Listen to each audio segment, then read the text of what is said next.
तेव्हा पहिल्यांदा भगवंतांनी सांगितलं मी जातो. बलराम दादा म्हणाले तू नको, तू कुणालाही पाठव, तू गेलास की सगळ्या अवघड करून येतोस, तू नको. भगवान म्हणाले नाही मी जातो, कारण दोघांशी माझा संबंध आहे. बलराम दादा म्हणाले मग दोघांचा तुझा जसा संबंध आहे तसा माझा नाही का, मी जातो.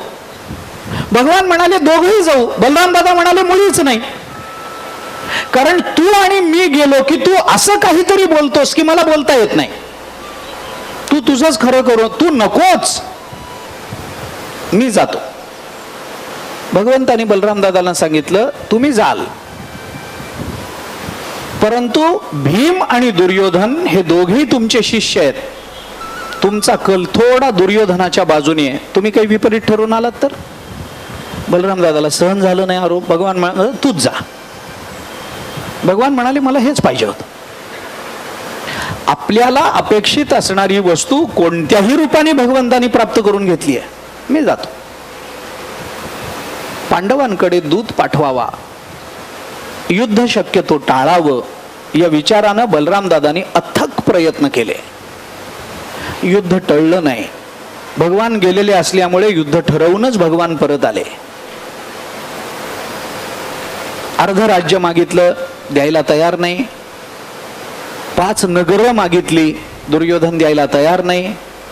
5 नगरातली 5 गावं मागितली भगवंतानी, दुर्योधन द्यायला तयार नाही. का तयार नाही? कारण भगवंतानी गावच अशी निवडली होती की दुर्योधन त्याला नाहीच म्हणेल. राजकारण अशी 5 गावं भगवंतानी मागितली की ज्या 5ही गावामध्ये कौरवांचा अतिमोठा अपमान झालेला आहे. आणि दुर्योधन विचार करतो या 5 गावांमध्ये आपला अपमान झालाय आणि हीच 5 गावं जर त्यांना दिली तर अजून मोठा अपमान होईल, देणार नाही. मग यावधी तीक्ष्ण या सुच्च्या विद्येदग्रेण केशव ही प्रतिज्ञा दुर्योधनाने केली आणि सांगितलं बाबा सुईच्या अग्रावर बसेल इतकी जमीन मी देणार नाही. युद्ध झालं तरी बेहत्तर. भगवंताला वाटलं बरं झालं, चला युद्ध ठरलं. पांडव जेव्हा वनवासामध्ये होते त्याही वेळेला बलराम दादा पांडवांना भेटायला गेले होते. त्याही वेळेला बलराम दादांचं स्वभाव चित्रण फार चांगल्या पद्धतीनं महाभारताने व्यक्त केलंय. पांडवांना भेटायला भगवान गेले, बलराम दादा गेले भगवान बरोबर. आणि तिथं जाऊन बलराम दादांनी काय काम केलं? बलराम दादांनी त्यावेळेला भगवंतासमोर आणि पांडवांना खूप समजावलं, पांडवांचं कौतुक केलं. पांडव चांगले आहेत, पांडव स्वभावानं बरे आहेत. हे पांडवांना भेटून वारंवार वारंवार वारंवार त्यांचं कौतुक केलं. पांडवांबद्दल सहानुभूती व्यक्त केली. पांडवांबद्दल अत्यंत दुःखाचे उद्गार बलराम दादांनी काढले. आणि त्या प्रसंगामध्ये हा प्रश्न बलराम दादांनी उपस्थित केला की ज्या प्रश्नाची अपेक्षा किंवा ज्या प्रश्नाच्या उत्तराची अपेक्षा या सगळ्या जगाला, हा प्रश्न बलराम दादांनी पहिल्यांदा उपस्थित केला. आणि नंतर हा प्रश्न द्रौपदीनं धर्मराजाला विचारला. महाभारतामध्ये या प्रश्नाची 2दा चर्चा येते. प्रश्न असा उपस्थित केला गेला. बलराम दादा पांडवांच्याकडे बघून भगवंताला असं म्हणाले, कृष्णा अरे काय या जगतामध्ये माणसानं नीतीनं वागावं की वागू नये रे? काय अवस्था, काय परिस्थिती आहे बघ. माणसाने धर्मानं वागावं की वागू नये? धर्म बुडालाच काय सगळा? आता सगळं अधर्माच चालणार आहे का या जगतामध्ये राज्य? काय झालं बघ ना. हे पांडव आयुष्यभर धर्मानं वागणार आहेत, सत्याचं आचरण करणार आहेत, चांगल्या स्वभावाचे आहेत, सत्शील आहेत. त्यांच्या वाट्याला हा वनवास आलाय. आणि तो दुर्योधन यांच्या बरोबर अधर्मानं वागलाय, तो राज्य करतोय. काय दिवस, काय माणसानं नीतीनं वागायचं बंद करावं काय आता याच्या पुढं? नीतीनं वागून सुद्धा जर पदरामध्ये दुःख पडत असेल आणि अनीतीनं वागणाऱ्याला जर पदरात आनंद पडत असेल, ऐश्वर्य पडत असेल, तर कोण मनुष्य आता यापुढे नीतीनं वागण्याचा प्रयत्न करणार आहे? नीती म्हटलं की दुःख, अनीती म्हटलं की ऐश्वर्य, असं समीकरण सिद्ध व्हायला लागलं ना आता. अनीती हीच नीती वाटायला लागली. अनयोनय संकाशो हृदयांना पसरपती असं व्हायला लागलंय. बुद्धौ कलुषभूतायाम विनाशे प्रत्युपस्थिते अनयो नय संकाशो हृदयांना पसरपती. अनीती हीच नीती म्हणून माणसांच्या हृदयात ठाण मांडून बसेल ना आता. अनीतीनं वागलं पाहिजे असं सगळ्यांना वाटायला लागलं की अनीती हीच नीती वाटायला लागेल. त्याचीच अपेक्षा सर्वांच्या अंतःकरणामध्ये निर्माण होईल आणि ज्याची सगळ्यांना आवश्यकता असते ते चुकीचं नसतं या नियमाप्रमाणे अनीती सुद्धा नीती व्हायला लागेल. नियम आहे, तत्वज्ञानाचा नियम आहे. कोणत्याही शास्त्रामध्ये अबाधितपणानं मिरवला गेलेला हा नियम आहे की ज्याची सगळ्यांना आवश्यकता असते ते कधीही चुकीचं नसतं. ज्याची गरज सगळ्यांना आहे, ज्याची अपेक्षा सगळ्यांना आहे ते चुकीचं नाही आहे. पाण्याची गरज सगळ्यांना आहे, अन्नाची गरज सगळ्यांना आहे, अन्न मिळवणं चुकीचं नाहीच आहे. पैशाची गरज सगळ्यांना आहे, पैसा मिळवणं गुन्हा नाहीच आहे, योग्य आहे. अनीतीनं वागणाऱ्यांना ऐश्वर्य मिळालं, दुर्योधन उदाहरण आहे. आणि नियमानं नीतिमत्तेनं वागणाऱ्यांना वनवास मिळाला, पांडवांचं उदाहरण आहे. काय परिस्थिती निर्माण होईल पुढे. पांडवांबद्दल अत्यंत सहानुभूती बलराम दादांनी व्यक्त केली. टीकाकारांनी त्या संबंधामध्ये पुष्कळ विचार केलाय. का बलराम दादा अशी सहानुभूती व्यक्त करतात. कारण मानसशास्त्र असं सांगतं की जे दुःखात आहेत त्यांच्या दुःखाबद्दल आपण जेवढी सहानुभूती व्यक्त करत राहू तेवढी दुःखिताच्या अंतःकरणामध्ये प्रतिशोधाची भावना तीव्र होत जाईल. हा नियम आहे, मानसशास्त्र आहे जगाचं. एखाद्यावर काही अन्याय झाला, आपण त्याला भेटायला गेलो आणि त्याला जर आपण असं बोलायला लागलो, फारच तुमच्यावर अन्याय झाला हो, वास्तविक तुम्ही कधी कुणाचं वाईट केलंय का, तुम्हाला असं का मिळावं, बघा ना काय दैव असतं, चांगल्यांच्या वाट्यालाच असं दुःख येतो, असं आपण त्याला बोलायला लागलो की तो म्हणतो अमक्या माणसामुळे झालंय मला माहिती, आता बघा त्याचं कसं वाटोळं करतो. सहानुभूती ही विद्वेषामध्ये कधी परिवर्तित होईल हे सांगता येत नसतं. सहानुभूतीनं प्रतिशोधाच्या भावनेची तीव्रता कधी वाढेल सांगता येत नाही. बलराम या पांडवांना हे बोलून दाखवतात. काय तुमचे दिवस, खड राज्य तुमचं आहे, तुम्हाला मिळायला पाहिजे, तुम्ही नीतिमत्तेनं मागत होता पण तुम्हाला हे राज्य मिळालं नाही, त्याला मात्र आयतं मिळालंय. कपटानं वागला तुमच्या बरोबर, शकुनी त्याच्या बरोबर आहे, कर्ण त्यांच्या बरोबर आहे, तुम्हाला राज्याबाहेर हाकलून दिलं, तुमच्याच घरात राहून तुम्हालाच घराबाहेर काढतात. केवढं दुःख तुम्हाला सहन करावं लागलं. नीतीनं वागण्याचे दिवस राहिले नाहीत, धर्मानं वागण्याचे दिवस राहिले नाहीत. आणि याचाच पडसाद पुढे द्रौपदीच्या प्रश्नामध्ये उमटला गेला. द्रौपदी धर्मराजाला हे विचारते की अहो तुम्ही धर्मानं वागून वनवासात आलात आणि तो दुर्योधन अधर्मानं वागून ऐश्वर्य भोगतोय, असं का. त्यावेळेला धर्मराजाने हे उत्तर दिलंय द्रौपदीला. धर्मराज म्हणतात, द्रौपदी मी धर्मानं वागून वनवास भोगतोय आणि तो अधर्मानं वागून ऐश्वर्य भोगतोय, ही तुलना करू नको. द्रौपदी म्हणते मग कशाला धर्मानं वागलात तुम्ही, कशा करता धर्माचं आचरण केलं, कशाला नीतीनं वागलात, सत्याचं आचरण कशाला केलं, कशाला धर्म पाळला तुम्ही. धर्मराजाने उत्तर फार चांगलं दिलंय. एका वाक्यात धर्मराज असं म्हणाले द्रौपदीला, द्रौपदी दोष देऊ नकोस, मी धर्मानं वागलो कारण धर्मानं वागणं हा माझा धर्म आहे, म्हणून मला राज्य मिळावं म्हणून मी धर्मानं वागलो नाही, मी धर्मानं वागलं पाहिजे हा माझा मनुष्य धर्म आहे. मला ज्या पदावर जायचं आहे, परमार्थामध्ये ज्या अवस्थेवर जायचं आहे त्या अवस्थेवर जाण्याकरता मला धर्मपालन हा माझा अट्टहास आहे, धर्मपालन हा माझा आग्रह आहे, धर्मपालन ही माझी अत्यंत मोठी आवश्यकता आहे. अधर्मानं वागणारा कसाही वागेल तरी तो परमपदाला प्राप्त होऊ शकणार नाही.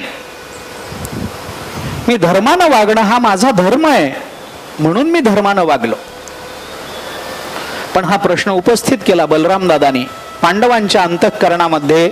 प्रतिशोधाची तीव्रता वाढवून बलराम दादा आणि भगवान श्रीकृष्ण तिथून निघून गेले. त्यानंतर बलराम दादांच्या जीवनामधला आणखीन एक प्रसंग आपल्याला पाहता येतो. तो युद्ध ठरल्यानंतरचा आहे. एक दोन प्रसंग सांगतो, अजून धावते सांगतो. त्यातला एक प्रसंग आहे तो युद्ध ठरल्यानंतर. युद्ध ठरलं, युद्ध होणार हे निश्चित झालं. धर्मयुद्ध आहे. काय करायचं? धर्मयुद्धाचा नियम असा आहे की ज्या दोन पक्षामधून मध्ये युद्ध होणार आहे, बाकीच्यांना कुणाच्या बाजूने लढायचं असा निर्णय नाहीये. ज्याच्याकडून पहिलं आमंत्रण येईल त्याच्याकडे लढायला जायचं. त्यामुळे पांडवांचा सख्खा मामा कौरवांकडून लढला आहे. महाभारत बघा आपण, पांडवांचा सख्खा मामा आहे तो कौरवांच्या बाजूने लढला. का? कारण दुर्योधनाचं आमंत्रण पहिलं गेलंय त्याला. या राजकारणामध्ये दुर्योधन हुशार आहे. धर्मराजाने अर्जुनाला सांगितलं, अर्जुना युद्ध ठरलंय, युद्धाची आमंत्रण गेली पाहिजेत. अर्जुन म्हणाला, मी पाठवली आहेत. धर्मराजाने सांगितलं, कुणाला पाठवलीस किंवा नाही याची चौकशी मी करत नाही. मला असं म्हणायचंय, आधी कृष्णाला जाऊन आमंत्रण देऊन ये, ते फार महत्वाचं आहे. अर्जुन म्हणाला, देऊ की, एवढं काय, आपलाच आहे. उद्या जातो, परवा जातो, जाईन की काय, एवढं आपलाच आहे. कृष्ण कुठं जातोय? इथंच आहे तो, जात नाही कुठं. शेवटी युद्ध जवळ जवळ यायला लागलं तेव्हा धर्मराजाने आग्रहाने सांगितलं, अरे अर्जुना जा बाबा, अरे तो दुर्योधन कपटी आहे, तो काय करेल सांगता येत नाही. आणि जर भगवान श्रीकृष्ण कौरवांच्या बाजूने गेले, युद्ध आज संपलं, सुरू व्हायच्या आधी असं समज. सुरू व्हायच्या आधी आपण युद्ध हरलोय, कारण भगवान श्रीकृष्ण आपल्या पक्षात नाही. अर्जुनाला जाणीव करून दिल्यानंतर अर्जुन निघाला, रथ घेऊन भगवंताकडे गेला. भगवंताच्या राजवाड्यासमोर अर्जुनाचा रथ जेव्हा उभा राहिला तेव्हा अर्जुनाने पाहिलं की आपल्या आधी दुर्योधनाचा रथ तिथे उभा आहे. दुर्योधन आपल्या आधी पोचलाय. अर्जुनाने पाहिलं, अर्जुनाच्या लक्षात आलं, गेलं युद्ध संपलं ते तर गेलंच, पण दादा जे 15 दिवसापासून आग्रह करत होते आपण ऐकलं नाही, आपला मूर्खपणा झालाय. दुर्योधन आलाय, गेला, परमात्मा आपल्या हातीचा परमात्मा दूरी झाला. आता युद्ध गेलं, संपलं. दुर्योधनाने देवाला सांगितलं, देवा आमच्याकडून पहिलं आमंत्रण. भगवंताला हो म्हणावं लागेल, कारण धर्मयुद्ध आहे. आणि भगवान जर हो म्हणाले,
भवांबो निधिम ते अपितीर्थवा, भवसागराच्या पलीकडे ते सुद्धा जातात. कोण जातं? जो रोज पांडुरंगाचं अष्टक म्हणतो तो. कसं म्हणतो? पठन एकचित्तेन एकचित्तेन भक्त्याच नित्यम, एकचित्त होऊन भक्तीनं नेहमी नित्य जो म्हणतो त्याला काय प्राप्त होतं? भवांभोनिधीन तेपि तीर्थवा अंतकाले, अंतकाले ते अपि भवांभोनिधीन तीर्थवा. आणि काय प्राप्त होतं? हरे हे आलयम शाश्वतम प्राप्नुवंती, भगवंताचं धाम त्याला अनंत कालापर्यंत कायमचं प्राप्त होतं. ही फलश्रुती आपल्याला सांगितली गेली. कशा करता ही फलश्रुती सांगितली गेली? कारण असं असतं की भगवंताची उपासना करणारे सगळे ज्ञानाकरता उपासना करत नाहीत, सगळे स्वरूपाकरता उपासना करत नाहीत. काही जणांना त्याच्यातल्या लौकिकाचीही अपेक्षा असते. त्या लौकिकाच्या अपेक्षेची परिपूर्ती जर या साधनेने होणार असेल तर त्याला भगवंताच्या भक्तीमध्ये प्रवृत्त करण्याकरता फलश्रुती सांगितली जात असते. त्यामुळे इथं एक रात्र विश्राम करणाऱ्यांना एक अश्वमेध यज्ञाचं फल आहे. आपण इथं 8 दिवस राहणार आहोत, त्यामुळे आपल्याला 8 अश्वमेध यज्ञाचं फल पुण्य प्राप्त होणार आहे. म्हणून आता असा विचार गणित मांडत बसायचं नाही, आता 8 झाले, आता 9 कधी, असं ह्याच्याकरता हे सांगितलेलं नाही आहे. फक्त आपली त्या तीर्थामध्ये राहण्याची श्रद्धा वृद्धिंगत व्हावी. आपला इथं राहण्यामध्ये भगवंता व्यतिरिक्त अन्य विचार आपल्या अंतःकरणामध्ये येऊ नये याच्याकरता म्हणून ही फलश्रुती सांगितली जाते. त्या फलश्रुतीचा विचार करून आपल्याला इथं राहायचं आहे. 7 दिवसामध्ये मी फक्त प्रस्तावना, जगन्नाथ पुरी यांची फक्त प्रस्तावना आपल्याला आत्ता केलेली आहे. ज्या चरित्राचा विचार मला करायचा आहे ते चरित्र तिघांचं चरित्र आहे. आज 6 तारीख आहे. आपल्याला जे संपवायचं आहे त्या सगळ्याचा विचार करायला थोडा कालावधी आहे, फार नाही. पण बलराम दादा आणि सुभद्रेचं चरित्र बलराम दादापासून मी सुरू करणार आहे. कारण आपल्याकडे या मूर्त्यांची जी रचना आहे ती बलराम दादा, सुभद्रा आणि भगवान श्रीकृष्ण अशी आहे. त्यामुळे त्याच क्रमानं मी सांगणार आहे. बलराम दादांचं चरित्र आधी सांगतो, नंतर सुभद्रेचं चरित्र सांगतो आणि भगवान श्रीकृष्णांचं चरित्र सर्वात शेवटी सांगण्याचा प्रयत्न करतो. तीनही चरित्र सांगणार आहे, यथाशक्ती सांगणार आहे, यथामती सांगणार आहे. बलराम दादा आणि सुभद्रेच्या चरित्र फारसं कुठं उपलब्ध होत नाही, पण जे उपलब्ध होतं त्याची संगती लावून काही सांगण्याचा प्रयत्न आपल्याला थोडासा करणार आहे. हे या सगळ्या कालावधीमध्ये आपल्याला पूर्ण करायचं आहे. आज आपण इथे थांबणार आहोत. सूचना काल दिल्या गेलेल्या आहेच आहेत, त्या सगळ्या सूचनांचं आपण पालन करा अशी सर्वांना पुन्हा एकदा प्रार्थना आहे. एक सूचना अजून जास्त आज देतोय. ती सूचना अक्षय तृतीयेपासून आपली जी भोजनस्थान आहे आपलं त्याच्या समोर चंदन तलाव आहे आणि त्या तलावामध्ये भगवान जगन्नाथ स्नानाकरता म्हणून अक्षय तृतीयेपासून पुढे काही दिवस येतात. काही 14 दिवसांचा तो उत्सव समजला जातो. 14 दिवसांकरता ते तिथे येतात, तिथं स्नान करतात, तिथं राहतात. त्यानंतर तिथून पुन्हा माघारी परत जातात, अजून एका दुसऱ्या तलावामध्ये जाऊन राहतात. मग त्यांना सर्दी होते.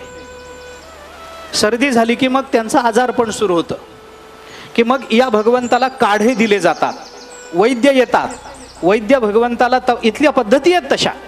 वैद्य येतात, इथे वैद्य ठरलेले आहेत भगवंताचे, ते येतात, भगवंताला तपासतात. डोळे कसे झाले, अमुक कसं झालंय, तमुक कसं झालंय, हे सगळं ते आधीच डोळे वटारून तो परमात्मा पाहतोय. ते डोळे वगैरे तपासतात, अमुक करतात. मग आता आजारी पडल्यानंतर याला काढे दिले पाहिजेत म्हणून भगवंतावर औषधोपचार होतात. ते औषधही बऱ्याच वेळेला प्रसाद म्हणून दिलं जातं. लोक प्रसाद म्हणून निरोगी जीवनाकरता म्हणून ते औषध घेतात. अशी इथला सोहळा आहे, इथले उत्सव आहेत वेगवेगळे. भगवान नौकानयनाला बाहेर पडतात, भगवान फिरायला म्हणून बाहेर पडतात. त्या गुंडीच्या मंदिरामध्ये भगवान जाऊन राहतात. तिथं भगवंताची जी मूर्ती बनवली त्याला जनकपूर असं पूर्वीचं नाव आहे. आत्ताचं जे गुंडीच्या मंदिर आहे ना ते पूर्वीचं जनकपूर आहे, जनकपूर. आणि एक विकल्प असा आहे की त्यांनी जी मूर्ती विश्वकर्म्यांनी ही बनवली ती मुळात तिथे बनवली, त्या गुंडीच्या मंदिरामध्ये ती बनवली आणि मग तिथून या जागेमध्ये आणून नंतर तिची स्थापना झाली असं एक वर्णन केलं जातं. ते भगवंताच्या आत्याचं घर आहे असं समजलं जातं गुंडेच्या मंदिर. तिथं भगवान वास्तव्याला जातात. ते काही जण म्हणतात आत्याचं नाही मावशीचं आहे. आता ते सासर माहेरची भांडणं चालतच राहणार आहेत. त्याच्यामुळे ते काही जे काही असेल ते, पण तिथं भगवान जातात, वास्तव्याला जातात. मग ती त्यांची ते कोण आत्या मावशी आहे ती त्यांना काही औषधं देते, त्यांच्या घरी ठेवून घेते, भगवंताला आवडतात ती पक्वान्न करून खाऊ घालते वगैरे वगैरे. असं तिथलं त्या गुंडेच्या मंदिरात भगवंताचे सोहळे तिथले. तर त्या आपल्या समोर जो चंदन तलाव आहे, समोर आपण त्या वृंदावतीच्या बरोबर समोर तो चंदन तलाव आहे, तिथं अक्षय तृतीयेपासून भगवान येऊन राहणार आहेत. त्यामुळे भगवान येणार, नौकानयन करणार, तिथं राहणार, पाण्यामध्ये पाय सोडून बसणार वगैरे वगैरे सगळं करणार, आपल्याला ते बघता येणार.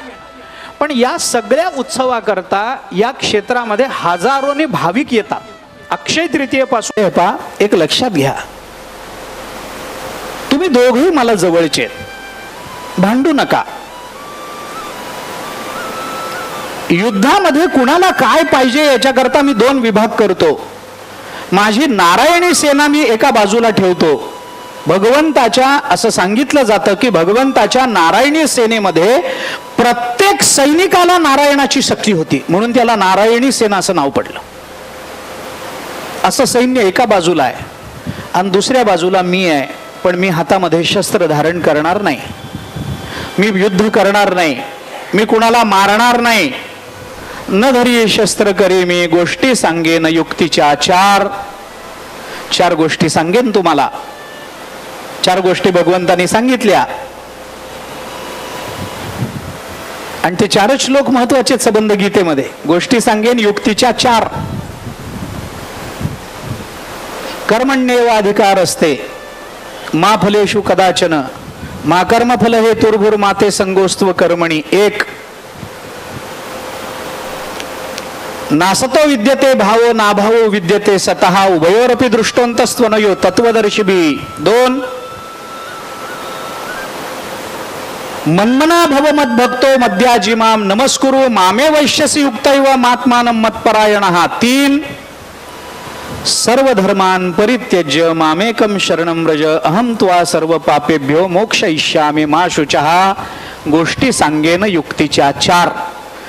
18 अध्यायामध्ये या 4 युक्तीच्या गोष्टी आहेत. या 4 श्लोकातली युक्ती ज्याला कळाली त्याला सबंध गीता कळाली.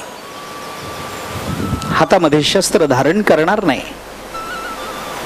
4 युक्तीच्या गोष्टी सांगेन. अर्जुना, तू लहान आहेस, मी 2 विभाग केलेत. तू लहान आहेस. वाटणी जेव्हा केली जाते, मनुस्मृतीत आलेलं वर्णन सांगतो, धर्मशास्त्र काय सांगतं ऐका. भावाभावामध्ये ज्या वेळेला वाटणी केली जाते त्यावेळेला वाटणी करण्याचा अधिकार मोठ्या भावाला असतो आणि केलेल्या वाटणीतली निवड करण्याचा अधिकार सगळ्यात धाकट्या भावाला असतो. वाटणीचं शास्त्र असं आहे, दाय विभाग म्हणतात त्याला. शास्त्र असं आहे, मोठ्या भावाने वाटण्या करायच्या असतात आणि लहान भावाने निवडण्याचा पहिला अधिकार लहानाला असतो. अर्जुना, दुर्योधनापेक्षा तू लहान आहेस, निवडण्याचा अधिकार तुला आहे. तुला काय पाहिजे सांग. हातामध्ये शस्त्र धारण करणारा मी, न धारण करणारा मी पाहिजे का नारायणीय सेना पाहिजे जी युद्धामध्ये उपयोगाला येते. अर्जुन म्हणाला, काही नको मला सेना, मला तू पाहिजे देवा. दुर्योधनाला इतका आनंद झाला. दुर्योधन म्हणाला, मलाही हेच पाहिजे होतं. अरे हातात शस्त्र धारण करत नाही म्हणतो हा बिनकामाचा, याला घेऊन करू का युद्धामध्ये.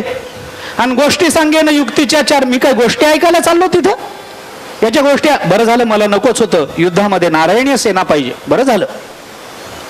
इथपर्यंतचा कथाभाग सर्वसामान्य रूपानं सर्वांना ज्ञात आहे. भगवान गेले पांडवांच्या बाजूला, पण अर्जुनाचं समाधान तिथं नव्हतं. अर्जुनाचं समाधान तिथं नव्हतं. अर्जुन तिथून निघाला. दुर्योधनाला समाधान प्राप्त झालं नाही. दुर्योधन तिथून निघाला. निघाल्यानंतर दुर्योधन पहिल्यांदा गेला बलराम दादाकडे. मुद्दा इथे आहे, कारण दुर्योधनाच्या मनात विचार हा आहे की शस्त्र धारण करणारा परमात्मा मागायची वेळ आली असती तर आपण शस्त्र धारण करणारा, युद्ध करणारा कृष्ण मागितला असता. पण कृष्ण युद्ध करत नाही आणि जर बलराम दादा युद्ध करतो म्हणाले तरी सुद्धा बलराम दादा ज्याच्या पक्षात गेले तो युद्ध जिंकेल. कारण भगवंताचं युद्ध न करणं आणि बलराम दादांचं त्याच पक्षातून युद्ध करणं याचा अर्थ एकच आहे. कारण भगवंताला काढून बलराम दादाला तिथं ठेवलं तरी सामर्थ्यात कमी होत नाही. आता बलराम दादांकडे गेलं पाहिजे, त्यांना विचारलं पाहिजे कुणा त्या बाजूनी तुम्ही युद्ध करणार आहात.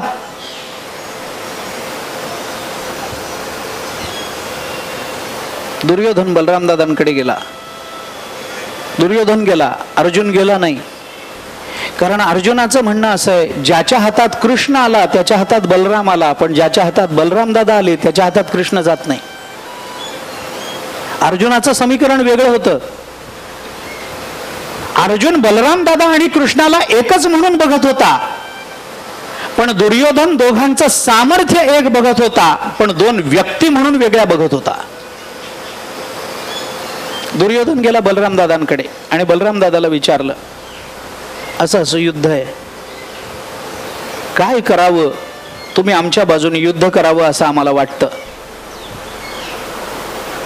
बलराम दादांनी त्यांना सांगितलं, दुर्योधनाला सांगितलं, मी कुणाच्या बाजूने युद्ध करावं हे मी ठरवू शकत नाही, कारण तुम्ही दोघे मला समान आहात. माझा पांडवांचा जो ऋणानुबंध आहे तोच माझा कौरवांचा ऋणानुबंध आहे. नात्यात अंतर नाही आहे. त्यामुळे एका कुणाची बाजू घेऊन मी लढावं असं मला करता येणार नाही.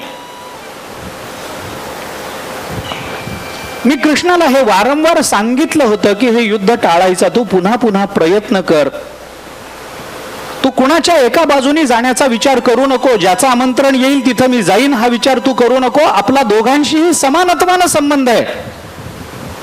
त्यामुळे आपल्याला कुठेतरी तटस्थ भूमिका घेणं हे भाग आहे.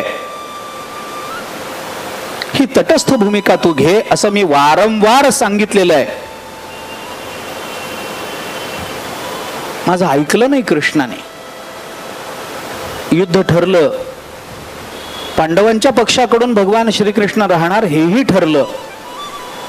पण मी खरं सांगू दुर्योधना तुला, मला कुणाच्या बाजूने युद्ध करायची इच्छा नाहीये, कारण तुमच्या दोघांशीही माझा संबंध समान आहे. कृष्णाने माझं ऐकलं नाही. बलराम दादा म्हणतात, नचतद वाक्यम उक्तम वै केशवम प्रत्यपद्यत. मी त्याला वारंवार सांगितलं, पण भगवान श्रीकृष्णाने माझं वाक्य ऐकलं नाही. आणि माझं म्हणून मला विचारशील तू, तर माझं असं आहे, नचाहम उत्सहे कृष्णम विना स्थातुम अपि क्षणम. अरे भगवान श्रीकृष्णाला सोडून मी एक क्षणभरही राहू शकत नाही, असं माझं जीवन आहे. मी भगवान कृष्णाला सोडून, मी मोठा भाऊ आहे, तो लहान आहे, पण त्याला सोडून मी क्षणभरही राहू शकत नाही. याची दोन कारणं आहेत. कारण आत्ता जरी तो लहान माझ्यापेक्षा झालेला असला तरी मी शेष आहे आणि तो नारायण आहे हे मला माहिती आहे. मला त्याला सोडून राहता येणार नाही, एक. आणि दुसरं, माझ्या मातेने, आमच्या मातेने, कोणत्या मातेने? आमच्या यशोदा मातेने मला लहानपणीच सांगितलंय की या कृष्णाला काय जावं, कुठं जावं, काय करावं कळत नाही, याच्यावर लक्ष ठेवून याला सोडू नको बरं, असं म्हणल्यामुळे मला आता त्याला आयुष्यभर सोडता येणार नाही. माझ्या मातेला दिलेला शब्द आहे, मला सोडता येणार नाही. मी कृष्णाला सोडून क्षणभरही राहू शकत नाही. पण भगवान जरी पांडवांच्या पक्षामधून लढत असले तरी मी या निश्चयावर आलेलो आहे की मला ना पांडवांना मदत करायची आहे, ना मला कौरवांना मदत कर. भीम आणि दुर्योधन तू दोघे माझे आवडते शिष्य आहात. या दोघांनी गदेचं शिक्षण आणि मल्लविद्या बलराम दादांकडून घेतली आहे. तुम्ही दोघे माझे आवडते विद्यार्थी आहात. मी आपपर भाव करू शकत नाही. त्यामुळे ना मी पांडवांना सहाय्य करणार आहे, मी भीमाला सहाय्य करणार आहे, अर्जुनाला मदत करणार आहे, दुर्योधना ना मी तुझ्या पक्षातून लढणार आहे. मग मी तीर्थयात्रेला निघून जाणार आहे. पण जाण्यापूर्वी मला तुम्हाला असं सांगायचंय, बघा बलरामदाचा स्वभाव काय आहे. मला जाण्यापूर्वी तुम्हाला असं सांगायचंय, जातोसी भारते वंशे सर्व पार्थिव पूजिते गच्छ युद्धस्व धर्मेण क्षात्रेण पुरुषर्षभ. मी तुम्हाला असं सांगतो की तुम्ही जे आहात कौरव पांडव, हे तुम्ही ज्या सगळ्या राजांकडून ज्या वंशाचा सन्मान केला गेला त्या भारत वंशामध्ये तुम्ही जन्माला आलेले आहात. मी तुम्हाला वंशाची जाणीव करून देतो आणि तुम्हाला उपदेश इतकाच करतो, गच्छ युद्धस्व, जा युद्ध करा, पण कसं करा, धर्मेण, धर्माचं युद्ध करा, अधर्माचं युद्ध करू नका. धर्म मार्गानं युद्ध करा. कोणत्या धर्मानं? क्षात्रेण धर्मेण पुरुषर्षभ. अरे क्षात्र धर्माला अनुसरून धर्म मर्यादेमध्ये, नीती मर्यादेमध्ये राहून तुम्ही युद्ध करा, एवढंच मी तुम्हाला सांगतो. मी मात्र इथून तीर्थयात्रेला निघून जाणार आहे. युद्ध संपेपर्यंत मी येणार नाही आहे. ना मी अर्जुनाला मदत करणार आहे, ना तुला मदत करणार आहे. मी तटस्थ आहे. मानसशास्त्र बघा पुन्हा एकदा. ज्या दोन पक्षाशी आपला समानत्वानं, ममत्वाचा, प्रियत्वाचा, आत्मत्वाचा संबंध असतो, त्या दोन पक्षातल्या विरोधामध्ये तटस्थतेनं राहणं याच्यासारखी अवघड गोष्ट दुसरी नसते. जोपर्यंत मनुष्याच्या अंतःकरणावर त्याच्या विचाराने त्याला ताबा मिळवता येत नाही, तोपर्यंत ताटस्थ्य हा माणसाच्या जीवनाचा व्यावर्तक होत नाही. विचारानं मनावर विजय मिळवता आला पाहिजे. तटस्थता येणं सोपं नाही आहे. असू दे, चालू दे, होऊ दे, मला काही त्याच्याशी घेणं देणं नाही. वैराग्य वेगळं आहे, तटस्थता वेगळी आहे. निष्काळजीपणा वेगळा आहे, तटस्थता वेगळी आहे. तटस्थतेमध्ये साक्षीभावाचा विचार जास्त प्रकर्षाने होतो. साक्षीभावाचा विचार आहे.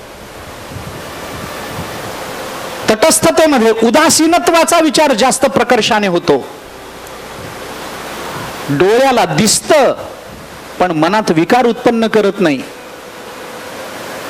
तो पाहतो पण विकारी होत नाही, हा तटस्थ असतो. पाहून विकार उत्पन्न झाला तर तो त्याला तटस्थ म्हणता येत नाही. मला काय करायचंय, काय का करेनात, घेनात का भांडून, मरेनात का, असं म्हणून बलरामदादा निघून गेले नाहीत तीर्थयात्रेला. बलरामदादांचा दोन्ही पक्षाशी अत्यंत प्रेमाचा संबंध आहे. दोघेही त्यांचे लाडके आहेत. नात्याचा संबंध आहे. कुंती ही आत्या आहे त्यांची, नात्याचा संबंध आहे. पण तरी सुद्धा बलरामदादा म्हणतात मी तटस्थ राहणार आहे. मनावरचा ताबा भगवंतालाही जे जमलं नाही ते बलरामदादांनी करून दिलंय महाभारतात. जे ताटस्थ्य अर्जुनाच्या प्रेमात भगवंताला सांभाळता आलं नाही ते ताटस्थ्य बलरामदादांनी दाखवून दिलंय. मी दाखवू शकतो तटस्थता काय असते. तटस्थ म्हणजे तटावर राहणं. तट म्हणजे कुल, नदीचा तट, नदीचे तट असतात ना, त्या तटावर उभं राहायचं आणि वाहणाऱ्या पाण्याकडे जसं बघता येतं तसं आपल्याला समोर घडणाऱ्या घटनांकडे बघता आलं पाहिजे, तर त्याला तटस्थता म्हणतात. त्या तटस्थतेमध्ये साक्षीभावाचा विचार जास्त केला जातो. त्या तटस्थतेमध्ये उदासीनतेचा विचार जास्त प्रकर्षाने येतो. बलराम दादा दुर्योधनाला सांगतात, अरे या युद्धामध्ये फार मोठा नरसंहार होणार आहे आणि या नरसंहाराला मी अंशतः तरी कारण व्हावं असं मला वाटत नाही. माझ्या मनावर मी विजय मिळवला आहे, विचारानं मिळवला आहे. अट्टहासानं, आग्रहानं आपल्या मनाला दाबून ठेवणं हा मनावरचा विजय नसतो. मी आपल्याला थोडंसं वेगळं बोलतो, पटेल न पटेल मला माहित नाही, पण मनाला मोकळं सोडूनही मन स्वैर न होणं हा मनावरचा विजय असतो. ऐका, विचार करून पहा मी काय सांगतो त्याचा, काय सांगतो त्याचा विचार करा. मनाला दाबून ठेवणं हा मनावरचा विजय नाही आहे. नाही, तिकडे जायचंच नाही आपल्याला, असं अट्टहासानं मनाला सांगणं आणि त्याला दाबून ठेवणं. अरे संधी मिळू द्या, ते मन असं उफाळून वर येतं, आपल्याला काय कुठल्या कुठे नेऊन फेकेल सांगता येत नाही, सांगता येत नाही. जेवढं आपण मनाला दाबून ठेवण्याचा प्रयत्न करतो, स्प्रिंग असते ना स्प्रिंग, मला ते नियम माहित नाहीत न्यूटनचे वगैरे, ते जेवढं बल आपण त्याच्यावर टाकतो ना, तेवढंच बल आपल्याला विरोधात आपल्या बाजूने येत असतं. न्यूटनचाच नियम ना. जेवढं बल आपण लावतो तेवढं बल आपल्याला मागे खेचत असतं.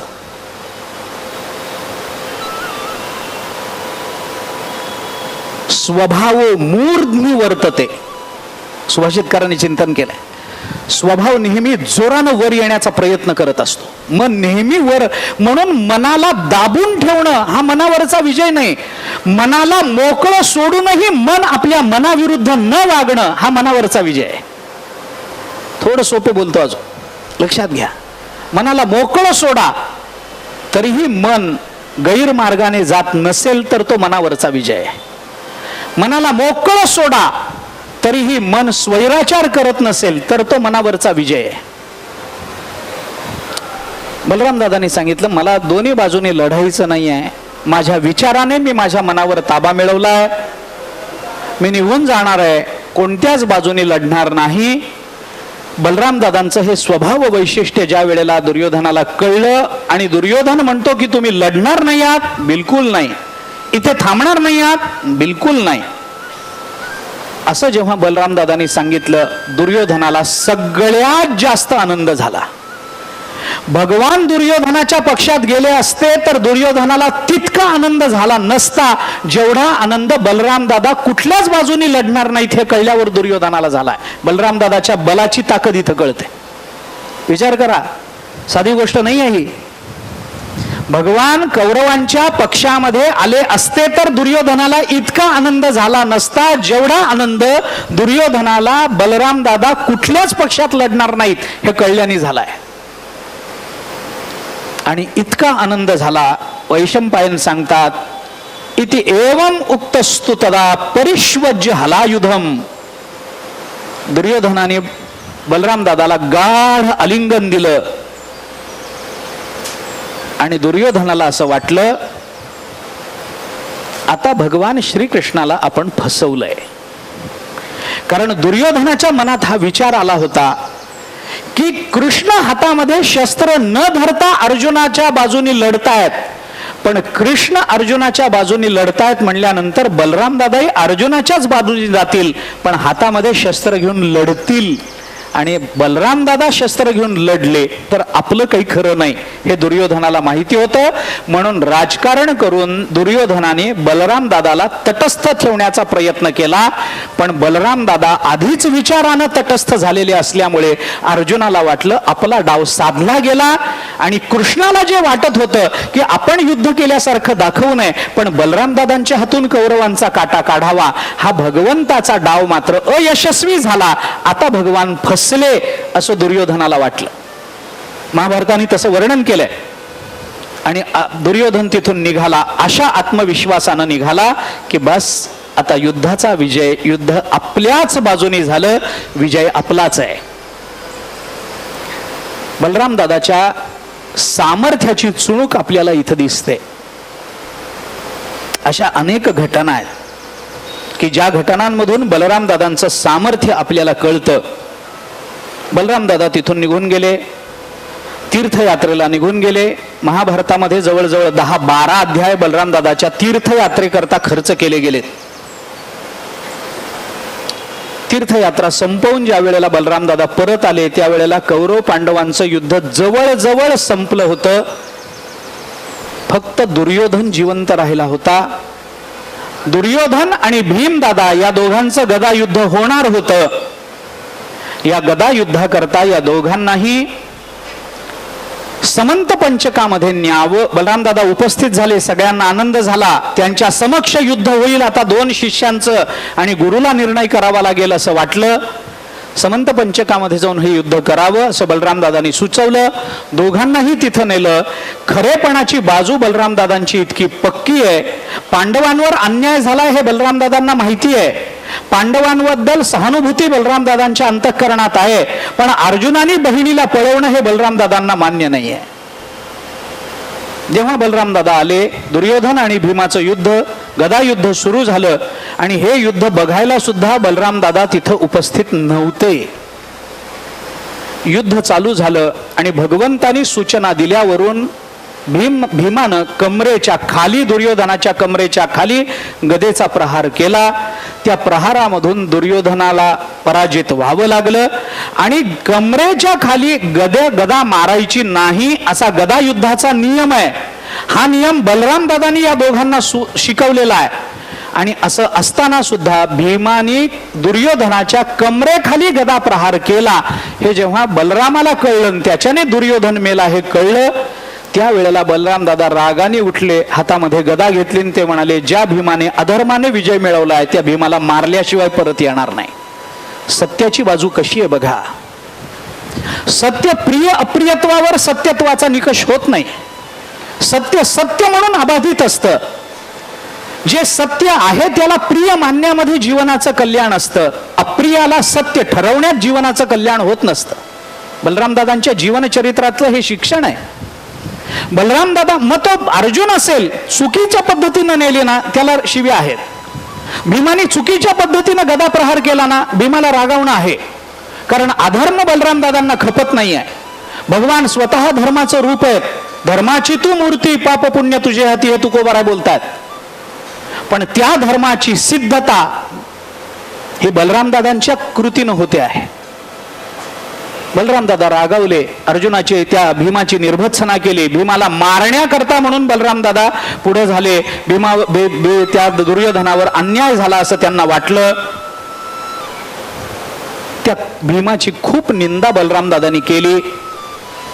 आता मला राहण्यात काही तात्पर्य वाटत नाही. भगवंतानी समजावलं, अधर्माचा आचरण कुणाच्या संदर्भात, धर्माचा आचरण कुणाच्या संदर्भात. हातामध्ये शस्त्र नसताना कर्णावर बाण चालवायला भगवंतानी सांगितलं. कर्णावरच का, इतरांवर का नाही? कमरेच्या खाली प्रहार करायला भगवंतानी सुचवलं होतं. दुर्योधनावरच का, इतरांवर का नाही? का नाही? कारण जे अधर्मानं वागले त्यांच्या संदर्भानं, त्यांच्या संबंधात अधर्माची क्रिया हा अधर्म ठरत नाही. तो त्यांच्या अधर्मानं वागण्याचा भगवंतानी शास्त्रांनी दिलेला प्रसाद असतो म्हणा, शास्त्रांनी दिलेलं त्याला उत्तर असतं म्हणा, तो परिणाम असतो, फल असतं.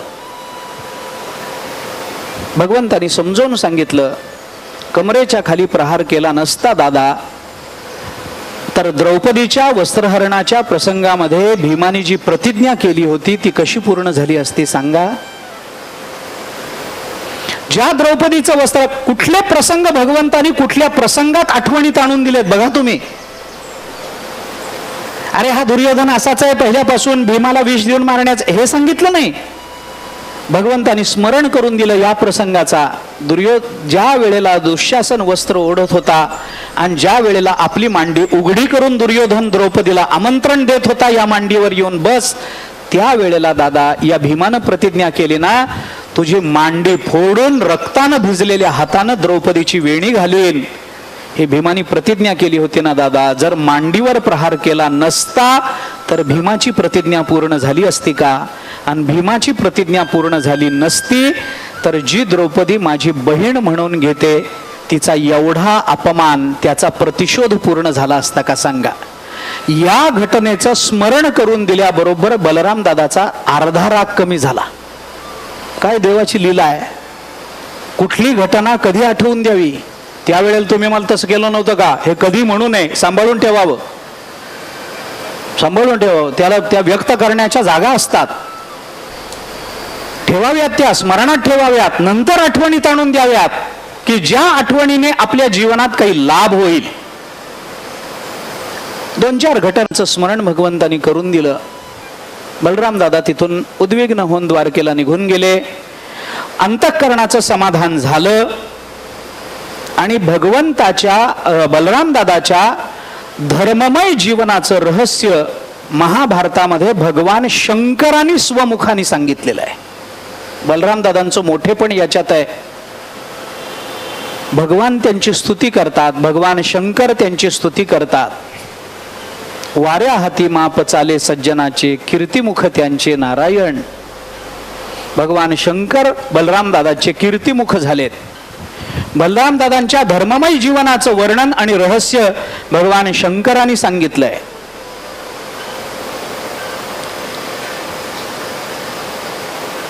बलराम दादांच्या अवताराचं महात्म्य भगवान शंकराने त्याच प्रसंगामध्ये तिथं सांगितलं. बलराम दादा हे एकमेव पात्र संपूर्ण महाभारतामध्ये असं आहे. ऐकण्यासारखी गोष्ट आहे. बलराम दादाची सहृदयता काय आहे तेवढे एकच प्रसंग, तो प्रसंग सांगतच नाहीये, फक्त उल्लेख करतोय. सगळ्या महाभारतामध्ये अभिमन्यूचं श्राद्ध घालणारे फक्त बलराम दादा आहेत. काय संबंध आहे अभिमन्यूचा आणि आपल्या बहिणीचा मुलगा, पण तिचं श्राद्ध, त्या अभिमन्यूचं श्राद्ध बलराम दादांनी केलंय. अभिमन्यूला मोक्ष मिळावा याची तडफड बलराम दादाच्या अंतःकरणात आहे. भाच्याबद्दलचं प्रेम मामाच्या अंतःकरणात नेहमीच राहतं, पण अशा पद्धतीनं ते व्यक्त करणं हे सगळ्यांना शक्य होत नाही. बलराम दादांनी ते केलं. नंतर पांडव जिंकले, पांडवांचं राज्य सुरू झालं. त्या राज्यामध्ये नंतर पांडवांनी अश्वमेध यज्ञ केला. त्या यज्ञामध्ये अर्जुनाने आपली बहीण पळवली, भीमानं अधर्मानं गदा प्रहार केला. हे आपलेच शिष्य आहेत तरी अधर्मानं वागले. हा त्या वेळेला आलेला राग बलराम दादा विसरून गेले. पांडवांचं राज्य सुरू झाल्यानंतर अश्वमेध यज्ञामध्ये बलराम दादा स्वतःहून गेले, पांडवांचं कौतुक केलं. मनामध्ये माणसाच्या विकल्प राहतात, व्यक्तीबद्दलची आढी राहते, पण किती दिवस ठेवायची असते. बलराम दादा विसरून गेले. अश्वमेध यज्ञामध्ये आले, हस्तिनापुरात आले. पांडवांनी त्यांचं स्वागत केलं. मन भरून तोंड भरून बलराम दादांनी पांडवांना आशीर्वाद दिलेत.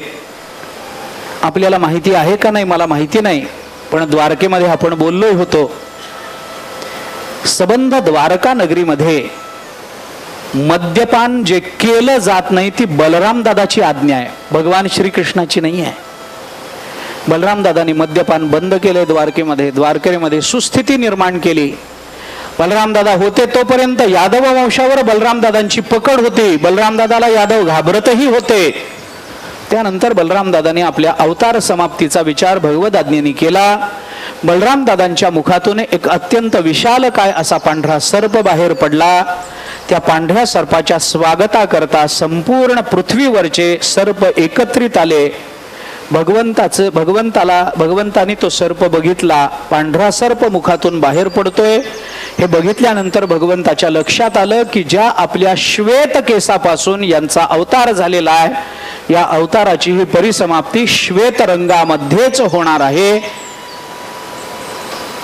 असं भगवंतानी ओळखलं. भगवंतानी परवानगी दिली.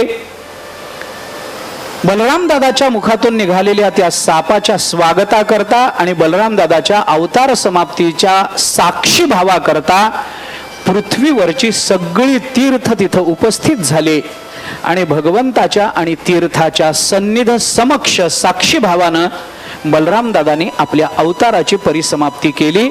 असं बलराम दादांचं चरित्र महाभारतामध्ये येतं. ते बलराम दादांचं चरित्र आपल्या जीवनाला काय शिकवतं ते जसं मला जमेल तसं अधोरेखित करण्याचा मी तिथं प्रयत्न केला.